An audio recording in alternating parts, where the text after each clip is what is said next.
สบายดีทุกคนล่าสุดออกมาขอโทษขอโอกาสจากสังคมเพราะว่าที่ว่าไปก็คือผู้เฒ่าบ่ถึงการไปส้มกันหลงผิดวอนสังคมจงอโหสิกรรมให้ข้าพเจ้าเพราะว่าข้าพเจ้านะหลงผิดไปแล้วขาดสติย้อนเสพข่าวโดยที่ข้าพเจ้านะขาดสติลินโซเชียลเกินไปเฮ็ดให้ข้าพเจ้าหลงผิดด้วยคำเว้าบ่สุภาพแต่เจตนาดี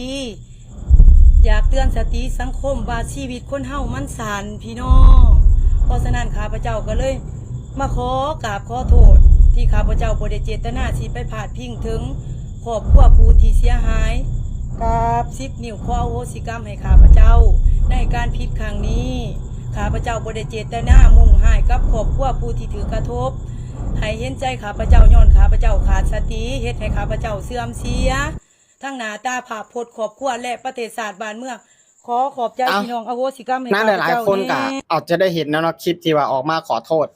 ก็คือตอนเว้าเป็นหยังจังบ่คิดเพราะว่าตอนนี้เนาะก็หลายๆคนกำลัง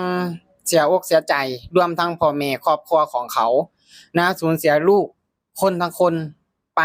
แต่เจ้ากลับออกมาเว้าตอนว่าเป็นหยังจังบ่คิด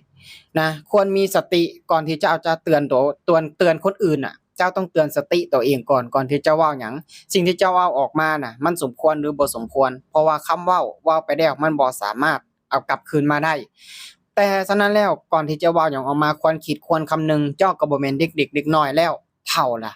เนาะอย่าใหญ่ย้อนกินข้าวอย่าเฒ่าย้อนหลายปีพอแบบนี้ออกมาขอโทษขอโอกาสอยากเตือนสติ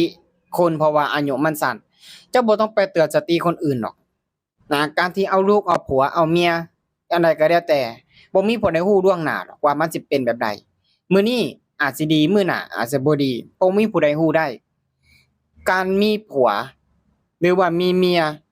เนาะก็บ่มีผู้ใดฮู้หรอกว่าเอาคนนี้แล้วมันสิดีเสมอต้นเสมอปลายเอาคนนี้แล้วมันสิพาหังพามีพาร่ำพารวยก็บ่มีผู้ใดฮู้เนาะแม้กระทั่งเจ้าเองนะเจ้าฮู้ได้บ่ว่าผัวที่เจ้าอยู่นำทุกมื้อเนี่ยมันสิดีกับเจ้าตลอดไปบ่เจ้าต้องคิดเจ้าต้องคำนึงการที่เจ้าเว้าออกมานี่มันกระทบกระทั่งจิตใจพ่อแม่น้องครอบครัวของเขากำลังเสียอกเสียใจบ่มีผู้ใดอยากให้เกิดบ่มีผู้ใดอยากให้เป็นแม้กระทั่งเราเองคนที่เสียชีวิตเราก็บ่อยากให้เกิดแบบนี้ดอกและเราก็บ่ฮู้ดอกว่าเราเอาผัวคนนี้แล้วผัวคนนี้สิเฮ็ดใส่เราแบบเนี้ยเราก็บ่ฮู้หรอกฉะนั้นแล้วเจ้าควรมีสติป้านะบัดนี้ขอโทษขอโอกาสมันสายเกินไปแล้วนะขอฝากไว้ให้คิด